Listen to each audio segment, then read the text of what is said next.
So I've been an entrepreneur pretty much most of my life. But you know, the interesting thing is that some of the greatest lessons I learned weren't in school and weren't along that road. They came from some of the most unsuspecting places. And one of the greatest lessons I learned was from a 6-year-old boy.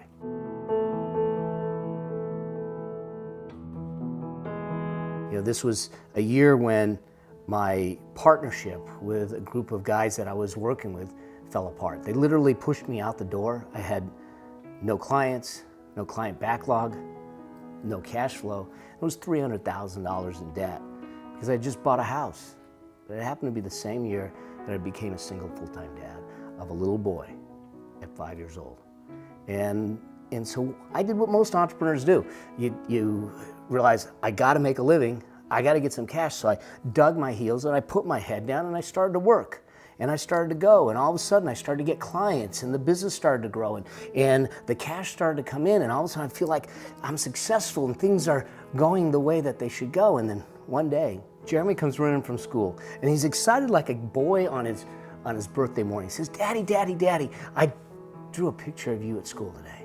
So you know, when a child comes into you like that with that kind of energy, you stop everything, you give them your moment of presence. And I knelt down and I grabbed this picture and looked at it.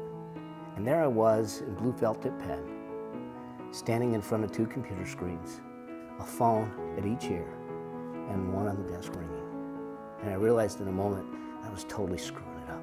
I totally was failing at the greatest job that I was given, to be a father, to take care of the greatest gift that was given to me. And the thing is that he didn't want my profits, he wanted my presence. It was in that moment that I had a chance to realize that although business is easy, manage the upside, manage the downside, it's about the model of mechanics. That's easy to get right. Where I was screwing up was above the line, was the meaning of business. What were the values? What was the lifestyle? What was the legacy? Why was I in business?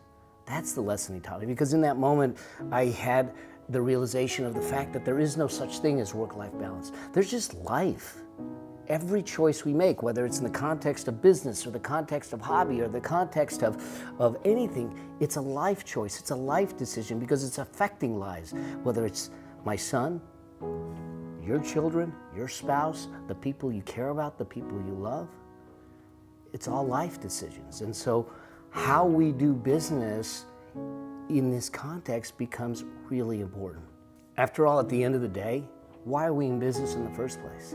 It's to impact people's lives, to create our dreams, and to create a life for the people we love.